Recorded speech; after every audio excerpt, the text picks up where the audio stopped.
don't know what happened tonight, man. Must have been them hot dogs. Welcome to Watch Mojo, and today we're counting down our picks for the top 10 terrible things alcohol does to your body. Tone it down, or whether you got to give it up cold turkey, I think that's another question. For this list, we'll be looking at the most harmful effects linked to regular alcohol consumption. Are there other unwelcome side effects of alcohol that you think are important? Let us know in the comments. Number 10, central nervous system problems. The central nervous system includes the brain and the spinal cord, so it's pretty important to take care of it. This crucial system is also very sensitive to alcohol consumption.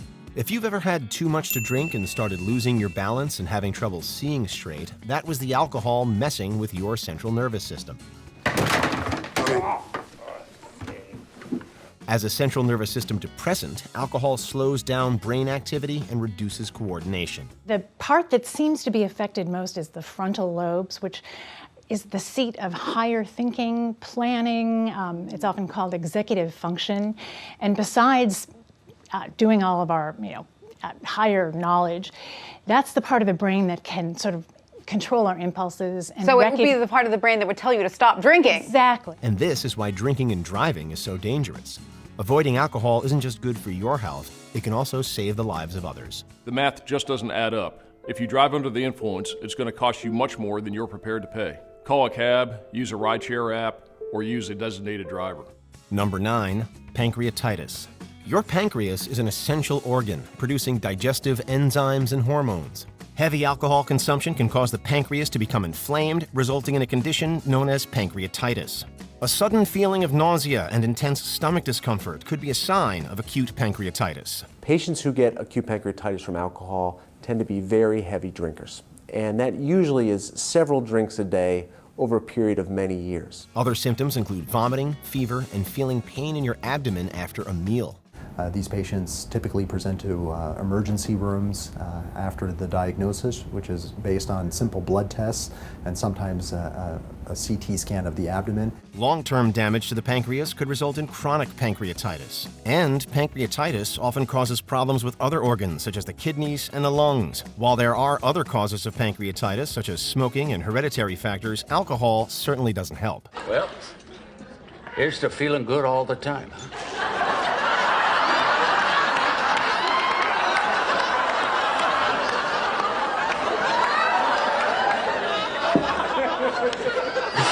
To avoid pain in your pancreas, watch your alcohol consumption. If we really think it's from alcohol, then obviously, yes, we have to avoid it. But in general, if we don't think that the acute pancreatitis was from alcohol, then it's certainly okay to, in moderation, have alcohol in the future. Number 8, bone and muscle problems. Your bones and muscles can both be adversely affected by frequent alcohol consumption. If you drink excessive alcohol, it does two things, I think. One is that it affects the metabolism of bone in a way that isn't good for the structure and the quality of bone. But the second thing that alcohol does is many people, if they're intoxicated, fall down a lot. Alcohol can throw your body's calcium levels, important for strong bones, out of balance. Women especially can be at increased risk for osteoporosis, a condition that increases the risk of bone fractures due to heavy drinking. So, osteoporosis is when there's a higher breakdown of bone in comparison to the formation of new bone, which results in porous bones. Alcohol can also interfere with your muscles by hurting your body's muscle protein synthesis, the process that allows your muscles to recover after a workout. Your muscles are also at increased risk for cramp and, even worse, atrophy. If you want to keep moving comfortably, walk right past the bar. Number 7, digestive problems. Like many bodily functions, digestion is something you take for granted when it's going well, but experiencing any complications can be absolute agony. Alcohol inhibits your ability to comfortably digest food, as well as to take in the associated nutrients. This isn't just the stomach we're talking about either. The digestive system also includes your pancreas, esophagus, liver, and mouth. Alcohol can take a toll on these and the rest of your digestive system. A night of heavy drinking can lead to vomiting, constipation, and overall unease in this area. People never learn when to quit drinking. It's not that you don't have to drink. If you don't want to get sick, it's very simple. What you do is, here's an easy analogy for everybody. Next time you go drinking, you have to remember it's like having a party, right? But the party is in your stomach. Doesn't hearing that make you just want to grab a ginger ale instead?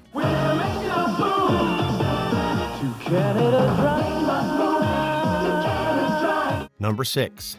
Sexual health problems. Some like to loosen up with a few drinks before getting intimate, but they might be better off skipping the drinks entirely. I'll take 5 shots, please. Wrong move. Too much alcohol is like kryptonite for a bedroom encounter. It can lead to erectile dysfunction, lower libido, and reduced stimulation and overall enjoyment. It's harder to achieve an orgasm, and the orgasm is not as heightened. There's also the uncomfortable truth of how alcohol impairs one's ability to make sound judgments, which can lead to some serious consequences. Here goes. I'm pregnant. Off. Plus, it can put a strain on the overall happiness levels in a relationship. For healthy, consensual, and more enjoyable relationships, keep the alcohol under control. Trust us, you don't look hotter when you've been drinking more. If I see a girl in that type of state, she's staggering around, she can't even finish the sentence. Is that what you're attracted to? I don't know. Yeah, exactly. Number 5. Reproductive health problems. Expecting or trying for a baby? Alcohol definitely isn't your friend. A lifestyle lending itself to one simple drink a week could affect sperm concentration, count, and percentage of healthy and normal sperm. Essentially taking your Michael Phelps and leaving you with some Michael Whalps. It can lower a man's ability to produce testosterone, which can then lower his fertility. Well, I guess it means for guys, no more bottoms up when you're getting down. It can also impede ovulation, making it even more difficult to conceive. And consuming alcohol should be completely out of the question during pregnancy, no matter how small the amount might seem. Every time the mother has a drink, the baby has a drink. That means that the alcohol that the mother has in her blood goes directly through the placenta into the baby's blood. Fetuses are developing their brains at this time, and alcohol can have devastating effects on their minds and bodies. This can lead to low birth weights, birth defects, and problems with behavior and learning. Fetal alcohol spectrum disorder comes in many forms, and the only way to avoid it is by avoiding alcohol entirely while pregnant. We do know that alcohol is a toxin and definitely can affect neurologic development. My obstetrician answer is don't consume any alcohol at all for the 40 weeks that you're pregnant. Number 4, circulatory system problems. And we always talk about the liver when we're talking about alcohol. Right. You know, I think the heart kind of takes a back seat, but unfortunately, that's something people, I'm sure when they come to the office, they go, I had no idea this affected my heart. Your heart is a crucial part of your circulatory system, but it's not the only part. It pumps the blood, which is then sent to the rest of your body to ensure all essential functions can occur. However, consuming too much alcohol can be very detrimental to your circulatory system. While some research indicates that moderate drinking can be helpful in preventing blood clots and artery blockage, too much keeps your heart and the rest of your circulatory system from working properly. And that blockage, I mean, that's really visible to me, that blood vessel, which is the blood vessel going to their brain, is getting blocked, and that's a blood vessel you really don't want to have blocked. You could also develop serious problems such as high blood pressure, heart damage, and stroke. When you stop drinking, the blood pressure normalizes within a few weeks to a few months. For a happy, healthy heart, go for more broccoli, less beer. Hold it. Broccoli? Newman, you wouldn't eat broccoli if it was deep fried in chocolate sauce. I love broccoli. It's good for you. Number 3, liver damage. The last bar in Springfield. If they don't let me in here, I'm gonna have to quit drinking. Yay! Shut up, liver! You're probably familiar with alcohol being bad for your liver, even if you don't know exactly why. Your liver's function is to get rid of harmful toxins from your body. And since alcohol definitely qualifies as a harmful toxin, your liver has its work cut out for it. Alcohol is a toxin to the liver. So as the liver is processing alcohol, it can do damage to the enzymes, which can lead to cell death. The more you drink, the more difficulty your liver has getting rid of the alcohol itself. So it sends, or should we say delivers it, to the rest of your body, causing intoxication. The other point to remember is that alcohol is processed through the liver, and when you drink or take in more alcohol than you can process and you overwhelm the system, you're going to cause more damage. Over time, too much alcohol can cause liver inflammation, fat buildup, and cirrhosis. Damage that alcohol can do to the liver can be quite significant. So it can range from just very mild increase in blood tests that could be ordered by your doctor to all the way to seeing damage on a cellular level that can end up leading to signs of end-stage disease. This can be scary to hear about, but by giving up alcohol, you can restore your liver's functionality. Number 2, weakened immune system.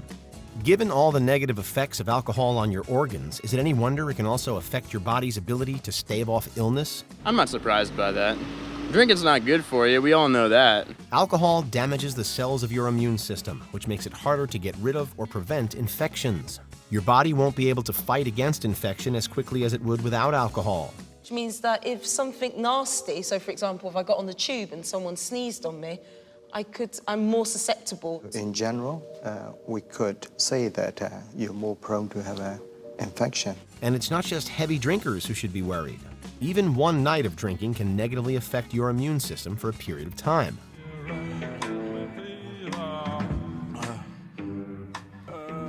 Sick and tired of feeling sick and tired? Try cutting out alcohol and see how you feel. I think everyone would feel better if we had some flan. Before we continue, be sure to subscribe to our channel and ring the bell to get notified about our latest videos. You have the option to be notified for occasional videos or all of them. If you're on your phone, make sure you go into your settings and switch on notifications. Number 1, addiction risk. I'm Doug and I'm an alcoholic. Have you ever known someone who can't get through a social encounter or even a work day without at least one drink?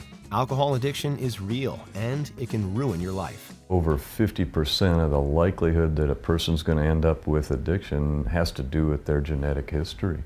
If your mom or dad is an alcoholic, your risk skyrockets. At least 6 times more likely than the general population. People turn to alcohol as a means of coping with difficult circumstances, but it typically ends up causing more problems along the way. I don't know about you, but my friends have abandoned me. I've been totally ostracized. Because when we drink and we use, we are not pleasant to be around. But quitting cold turkey can also be dangerous, as the shock of withdrawal is potentially fatal. So let's say it starts mildly. Okay. So they get kind of shaky, feel this tremulousness, even in their tongue. You know, it can be in any muscle. Sweaty, just not feeling right, nausea, maybe vomiting, and their blood pressure can go up, their pulse can go up, respiratory rate can go up, their body temperature can go up. If you believe you are physically addicted to alcohol, consult with a professional like a doctor to help ensure safe detoxification and comfortable sobriety. This is one of the biggest decisions you can ever make, and it's one that can save your life. Do you agree with our picks? Check out this other recent clip from WatchMojo, and be sure to subscribe and ring the bell to be notified about our latest videos.